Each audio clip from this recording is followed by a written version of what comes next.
एक कदम ईश्वर की ओर। स्थिति प्रकरण 18वां सर्ग। मलिन चित्तों का मलिन चित्तों के साथ संबंध, जागृत आदि अवस्थाओं के शोधन से चिन्मात्र परिशेष रूप शुद्धि का लाभ और ज्ञानी की मोक्ष प्राप्ति का वर्णन। श्री वशिष्ठ जी ने कहा, हे श्री रामचंद्र जी, सब जीवों की अपने अपने द्वारा कल्पित संसार रूप सृष्टि के टुकड़ों में स्थूल, सूक्ष्म और कारण रूप प्रपंच की प्रत्येक जीव में जो भिन्नता कही गई है, वह स्वयं प्रकाश चिदेक रस आत्मा की प्रतिनियताकार कल्पना से ही है, वस्तुतः नहीं है। चूंकि सकल जीव संघात की सुषुप्ति के अनंतर अव्यवहित उत्तर काल में अनादि द्वैत व्यवहार के लिए जो प्रवृत्ति से जो निवृत्ति है, वह सभी चिदेक रस की चारों ओर की व्याप्ति से ही होती है। यह सर्वानुभव सिद्ध है। इसलिए पूर्वोक्त प्रपंच की भिन्नता स्वप्रकाश चिदेक रस आत्मा के प्रतिभास से है, यह ज्ञात होता है। प्रवृत्ति मार्ग में व्यवहार करने वाले जो जीव है, वे सब के सब चिन्मात्र से ही पदार्थों के प्रकाश वाले हैं, किसी अन्य ज्योति से नहीं। भले ही ऐसा हो, तथापि अन्य को अन्य के मनोराज्य की प्रदर्शन सिद्धि कैसी हुई? ऐसा यदि कहिए तो सुनिए। स्वसाक्षी चिन्मात्र के उपाधि संयोग से या ब्रह्मैक्य दार्ढ्य से एकत्व की प्राप्ति होने के कारण जीव परस्पर की सृष्टियों को देखते हैं, अन्यथा नहीं देख सकते।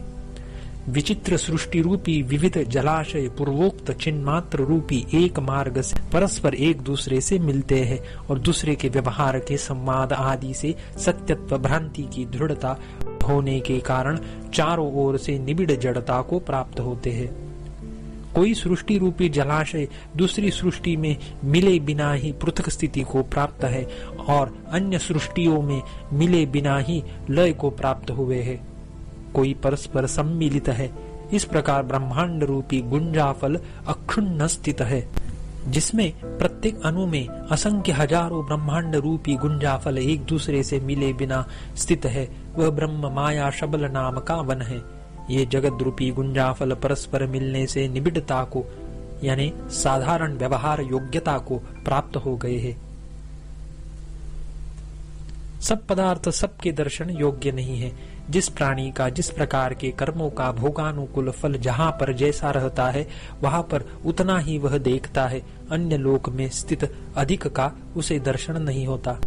एक मन की दूसरे मन में वर्तमान मनोराज्यों के प्रति उसके दर्शन, उपभोग आदि की असमर्थता रूप निष्फलता को प्राप्त हुई जो स्थिति है, उसी को आप मन के भेद में हेतु जानिए कि उसी से जीव भेद भी जानिए। इस प्रकार तुल्य कर्म वासना आदि वाली विभिन्न मनोराज्य रूपी सृष्टियों का एक साथ फलोन्मुखता द्वारा संबंध होने से व्यष्टि समष्टि स्थूल देहों का अस्तित्व भी बद्धमूल है, ऐसा जानिए। उक्त देह सत्ता की विस्मृति होने पर तो देह का अभाव ही स्वाभाविक है। जैसे अपने स्वरूप की विस्मृति वाला सोना शुद्ध कटकता को प्राप्त होता है, वैसे ही अपने स्वरूप की विस्मृति वाले चैतन्य रूपी स्वर्ण ने देहत्व के बद्धमूल होने के कारण कटकत्व के सदृश केवल संसार रूप अविद्या का मिथ्या ही अनुभव किया है। जैसे हठ योग के अभ्यास से शुद्ध हुआ प्राणवायु दूसरे के शरीर में प्रवेश द्वारा दूसरे के प्राणों और देहेंद्रियों में अपनी स्वाधीनता के परिज्ञानवश उनसे ज्ञेय शब्द आदि विषयों को जानता है, वैसे ही शुद्ध मन भी अन्य सृष्टि के मनोराज्य को जानता है। संपूर्ण जीवों का आत्मा जागृत, स्वप्न, सुषुप्ति नामक तीन अवस्थाओं को प्राप्त है। इनमें देह कारण नहीं है। भाव यह कि जीवत्व के स्वभाव से ही तीन अवस्थाओं की कल्पना है। देह के कारण उनकी कल्पना नहीं है, क्योंकि जागृत की कल्पना के बिना देह की सिद्धि न होने से अनन्याश्रय दोष प्राप्त होगा। श्रुति तो दूसरे की दृष्टि से सिद्ध देह के अनुवाद द्वारा उसके एक देश में दिखाई देने के कारण जागृत आदि प्रपंच विस्तार सत्य नहीं है, यह तात्पर्य प्रकट करती है। देह जागृत आदि अवस्थाओं का हेतु है, यह तात्पर्य प्रकट नहीं करती। इस कारण जागृत आदि तीन अवस्था रूप इस आत्मा में देहता जल में लहर की तरह स्फुरित नहीं होती। भाव यह कि जैसे जल की तरंग आदि रूप से प्रकट होता है, तत्व दर्शन होने पर तो जल से पृथक तरंग आदि कोई वस्तु नहीं है, वैसे ही जीव ही तीन अवस्था वाला आत्मा है। ऐसा विचार होने पर जीव से अन्य देहता कोई वस्तु बाकी नहीं रहती। इसी प्रकार तत्ववेत्ता पुरुष सुषुप्ति अवस्था के अवसान भूत तुरीय पद में, जो कि अपना स्वरूप है, स्थित चैतन्यिक रस स्वभाव को ज्ञान से प्राप्त कर जीव भाव से निवृत्त होता है। किंतु जो तत्वज्ञानी नहीं है, वही अपनी कल्पना से फिर देहादि की आकार कल्पना रूप सृष्टि में प्रवृत्त होता है। ज्ञानी और अज्ञानी दोनों की सुषुप्ति समान ही है, क्योंकि अज्ञानी की भी सुषुप्ति श्रुति में निरतिशयानंद रूप मोक्ष के दृष्टांत रूप से कही गई है। इन दोनों में जो सुषुप्ति अवस्थापन्न अज्ञानी है, वह वास्तव आत्मज्ञान से रहित है और देहादि में आत्म तत्व भ्रांति की वासना से वासित भी है। इसी भेद के कारण अज्ञानी पुनः सृष्टि भाजन होता है। चित्त के सर्वव्यापक होने के कारण कोई पुरुष दूसरे सर्ग के भीतर पहुंचाया जाता है। प्रत्येक सर्ग में और भी दूसरे दूसरे सर्ग अलग अलग विद्यमान हैं। उनमें जैसे कदली के खंभों में एक के बाद एक परत रहते हैं, वैसे ही भीतर स्थित बहुत से सर्गों के समूह हैं। विस्तार युक्त पत्तों से मानो बृहत बाहर और अंतर के संपूर्ण सर्गों के समूह हैं। उनसे रहित ब्रह्म केले के पत्तों के मंडप के तुल्य स्वभाव शीतल है। जैसे सैकड़ों पत्ते के होने पर भी केले में भेद नहीं है, वैसे ही सैकड़ों सृष्टियों के रहते भी ब्रह्म तत्व में भेद नहीं है। जैसे वट आदि का बीज ही जल आदि के संपर्क से वृक्ष बनकर वृक्ष के शाखा प्रशाखाओं के विस्तार फल आदि द्वारा फिर पूर्वतन बीज होता है, वैसे ही ब्रह्म भी काम कर्म आदि रूप जल के संपर्क से मन बनकर जन्म मरण आदि कल्पना द्वारा अधिकारी देह की प्राप्ति होने पर श्रवण मनन आदि के क्रम से ज्ञानोत्पत्ति होने के कारण प्राक्तन ब्रह्म भाव से आविर्भूत होता है। रस कारण वाला बीज फल रूप से विकास को प्राप्त होता है और ब्रह्म कारण वाला जीव जगत रूप से विकास को प्राप्त होता है। ऐसा होने पर जैसे रस का कारण क्या है यह कहना उचित नहीं है, वैसे ही ब्रह्म का कारण क्या है यह भी कहना युक्ति नहीं है। पर ब्रह्म परमात्मा निर्विशेष होने के कारण स्वभाव नहीं कहा जा सकता। भाव यह है कि कार्य के साथ उत्पन्न होने वाले असाधारण कर्म विशेष रूप कार्य स्वभाव का कारण में संभव नहीं हो सकता। निर्विकार अद्वितीय असंग होने के कारण वस्तुतः अकारण संपूर्ण प्रपंच के आरोप के आदि कारण ब्रह्म में कारण निमित्त आदि वस्तु का भी संभव नहीं है। भाव यह कि ब्रह्म स्वभाव से विरोध होने के कारण ही अकारण विवर्त रूप जगत मिथ्या ही है। सार वस्तु का यानी ब्रह्म का ही विचार करना उचित है। ब्रह्म के अतिरिक्त असार वस्तु के विचारों से कौन पुरुषार्थ सिद्ध होगा। लोक में बीज अपने आकार का त्याग करके अंकुर आदि रूप फल में परिणत देखा जाता है। ब्रह्म वैसा नहीं है। ब्रह्म अपने आकार का त्याग किए बिना ही जगत रूप विवर्त का कारण होता है। वहाँ पर फल और बीज दोनों उपस्थित रहते हैं। इसीलिए जगत विवर्त उपादान ब्रह्म को अपनी तुल्य सत्ता वाले कार्य के न होने से अकारण कहा, यह भाव है। बीज के अवयव गुण आदि सभी स्वरूप आकार युक्त अहम यानी अन्य से व्यावृत्ति करने वाले जाति विशेष प्रकार की गठन आदि से युक्त है। इसीलिए आकृति रहित परम पद रूप ब्रह्म की बीज से तुलना नहीं की जा सकती। वस्तुतः कल्याण रूप ब्रह्म में कोई उपमा है ही नहीं। ब्रह्म ही अनात्मा के तुल्य उत्पन्न होता है, यह दर्शाने के लिए गौण वृत्ति से उपमा दी गई है। वस्तुतः ब्रह्म अन्य की तरह उत्पन्न नहीं होता, इसलिए न तो ब्रह्म को उत्पन्न हुआ जानिए और न अनुत्पन्न ही जानिए, अतः जगत शून्य है। अपने को दृश्य रूप से देख रहा दृष्टा अपनी यथार्थ आत्मा को नहीं देखता, इसी से उसे अनर्थ की प्राप्ति हुई है। जिसकी बुद्धि प्रपंच से आक्रांत हो, ऐसे किस पुरुष को अपनी यथार्थ स्थिति ज्ञात होती है। यदि मरुभूमि की मृग तृष्णा में जल भ्रांति है तो यह मृग तृष्णा है, यह अभिज्ञता कहाँ। यदि यह जल नहीं है, यह अभिज्ञता है, तो मृग तृष्णा कहा। भाव यह कि भ्रांति होने पर अभिज्ञता रह नहीं सकती। जैसे नेत्र बहिर्मुख होने के कारण अपने स्वरूप को नहीं देख सकता, वैसे ही संपूर्ण अंगों से युक्त आकाश की तरह निर्मल दृष्टा भी बहिर्मुख होने के कारण साक्षात अपने स्वरूप को नहीं देख पाता। यह भ्रम की बड़ी विस्मयकारिता है। जैसे सर्वथा भ्रमशून्य मुक्त पुरुष दृश्यता को प्राप्त हुए द्वैत को नहीं देखता, वैसे ही सर्वांग पूर्ण आकाश के तुल्य निर्मल दृष्टा बहिर्मुख होने के कारण अपने आत्मा की तरह बाहर के सब लोगों के भी परमार्थिक स्वरूप को नहीं देखता है।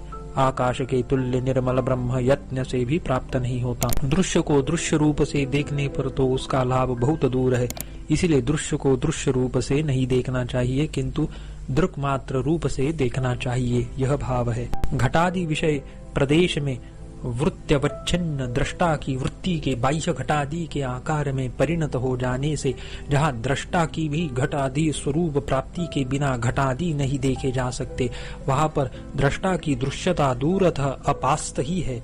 इसी अर्थ को बतलाने के लिए सूक्ष्मस्य यह विशेषण दिया है।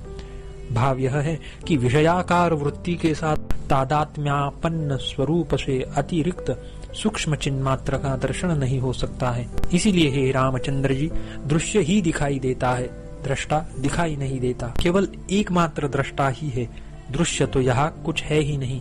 जो कुछ दिखाई देता है एकमात्र भ्रांति का विलास है। इसीलिए चिन्ह मात्र परिशेष रूप शुद्धि के लाभ से मोक्ष की प्राप्ति में कौन बाधा है। राजा के समान सर्वशक्तिमान दृष्टा जिस जिस वस्तु को जैसे प्राप्त होता है वैसे ही शीघ्र उसका अनुभव करता है। सर्वशक्तिमान दृष्टा ही दृश्य रूप में उदित होता है।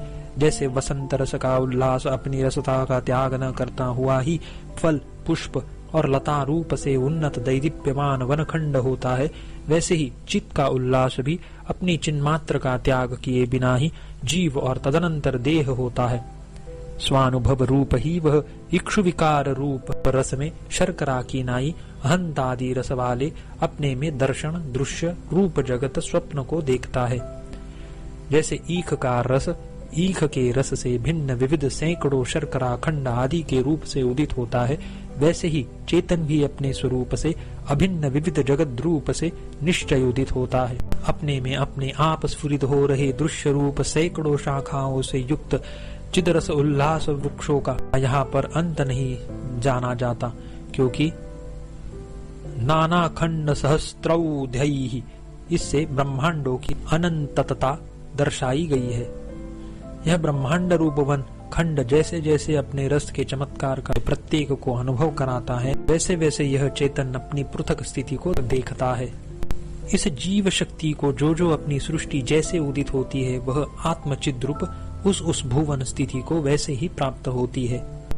कोई जीव रूप संसार परस्पर मिलते हैं और इस संसार में स्वयं विहार करके चिरकाल में शांत हो जाते हैं। आप पूर्वोक्त शुद्ध चित्त लोगों के दर्शनोपाय से परमाणुओं के भीतर में भी हजारों जगत परंपराओं को देखिए। जैसे सारे तिल में तेल रहते हैं, वैसे ही चित्त में, आकाश में, शिलाओं में, ज्वाला में, वायु में तथा जल में लाखों संसार विद्यमान है। जब चित्त सिद्धि को प्राप्त होता है तब जीव चित हो जाता है। वह चित्त शुद्ध और सर्वगत है, अतएव उसका परस्पर अन्यों से मिलन होता है।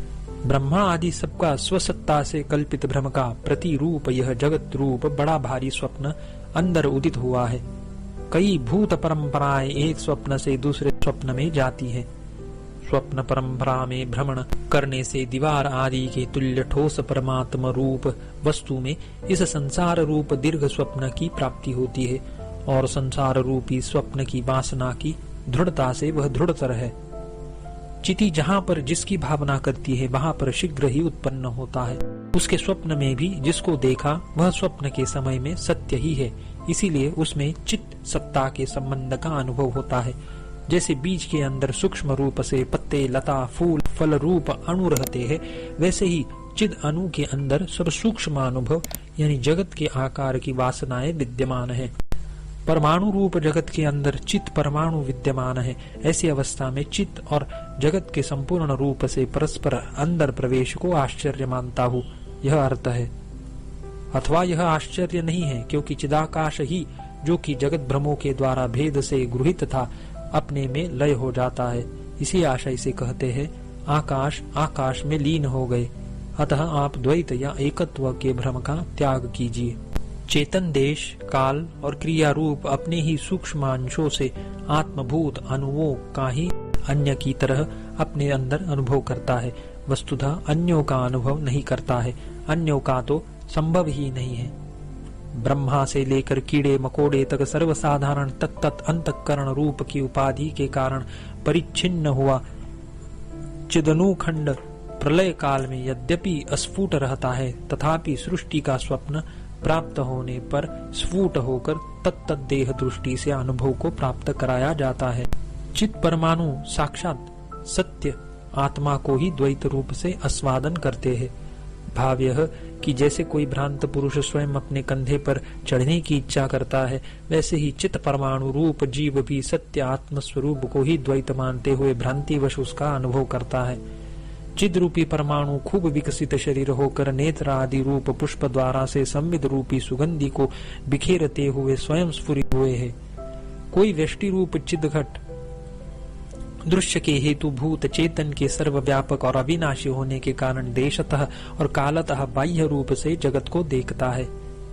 कोई समष्टि रूप यानी विराट जगत को साफ साफ अपने अंदर ही देखता है। वहां पर चिरकाल के अभ्यास से तादात्म्य अभिमान होने से लीन होता है और फिर आविर्भूत होता है। जगत में एक स्वप्न रूप जगत से दूसरे स्वप्न रूप जगत को एक स्वप्न से दूसरे स्वप्न के समान पुनः पुनः देख रहा वह पर्वत की चोटी से गिरी हुई शिला के समान गर्त रूप मिथ्या योनियों में लुढ़कता है। स्फुरित हो रहे कोई शरीर परस्पर सम्मिलित है, कोई भ्रम शून्य आत्मा में स्थित है, कोई आत्मज्ञान के विस्तार में मग्न है। जो जगत रूपी जीव भ्रम को स्वयं अपने अंदर देखते हैं, उन थोड़े से महापुरुषों ने चारों ओर व्याप्त दृश्य को स्वप्न के समान असत जान लिया है। चित स्वभाव सर्व रूप है, इसीलिए वह दृश्य आत्मा में आत्माभिमान रूप से सत्य ही है। जहाँ सर्वव्यापी आत्मा है, वहां पर सब कुछ उदित होता है। जीव के अंतर्वर्ती संपूर्ण प्रतिभास के अंदर जीव समूह का उदय होता है। उसके अंदर पुनः दूसरा जीव समूह उदित होता है। उसके अंदर फिर दूसरा जीव, जीव के अंदर फिर जीव, उसके अंदर भी जीव उत्पन्न होता है। केले के पत्तों की तरह जीव के अंदर सर्वत्र जीव ही है। बुद्धि के विषयाभिमुखता का त्याग कर अंतर्मुख होने पर एक ही साथ अंतर और बाह्य दृश्य परिज्ञात होकर विनष्ट हो जाता है। जैसे कि तत्वतः परिज्ञान होने पर कटकत्व आदि स्वर्ण में विनष्ट हो जाते हैं। जिस पुरुष के मन में मैं कौन हूँ, यह जगत क्या है, ऐसा दृढ़ विचार नहीं उठता है, उसके अंदर यह बड़ा भारी जीवज्वर भ्रम नहीं छूटता। जिस सद्बुद्धि पुरुष की विचार करने से सांसारिक विषय भोग लिप्सा दिन प्रतिदिन घटती जाती है, उसके विचार को सफल जानना चाहिए। जैसे पथ्य भोजन आदि नियमों से सेवित औषधि आरोग्य करती है, वैसे ही इंद्रिय जय का अभ्यास हो जाने पर विवेक फलीभूत होता है। चित्र में दैदीप्यमान अग्नि के समान जिसके वचन में ही केवल विवेक है, मन में नहीं है, उस पुरुष के द्वारा अपरित्यक्त अविवेकता केवल दुख के लिए ही है। यानी जैसे चित्र में स्थित प्रकाशमान अग्नि से दाह आदि नहीं होते, वैसे ही वचन मात्र विवेक से फल सिद्ध नहीं होता है। जैसे स्पर्श से वायु सत्ता को प्राप्त होता है, वाणी से नहीं, वैसे ही एकमात्र इच्छा के दूर होने से यानी वैराग्य से ही विवेक जाना जाता है। जैसे प्रत्यक्ष स्पर्श वायु का लक्षण है, वचन मात्र स्पर्श उसका लक्षण नहीं है, यह भाव है। हे श्री रामचंद्र जी, चित्र में लिखित अमृत या जल को आप अनमृत या अजल ही जानिए, चित्र में लिखित अग्नि को आप अनग्नि ही जानिए, एवं चित्र में लिखित स्त्री स्त्री नहीं है। इसी प्रकार वचन से प्रदर्शित विवेक भी अविवेक ही है। पहले विवेक से राग यानी विषय इच्छा घटता है, इसमें संदेह नहीं है। राग के घटने से वैर समूल नष्ट हो जाता है। तदनंतर इष्ट की प्राप्ति और अनिष्ट के परिहार की अनुकूल प्रवृत्ति ज्ञान का उदय होने से मूलोच्छेद होने के कारण अवश्य नष्ट हो जाती है। इसीलिए जिस विवेकिता है वही पुरुष तत्व दर्शन रूप तन्मात्र युक्ति की स्थिति का योग्य भाजन है, यानी पवित्र है। 18वां सर्ग समाप्त।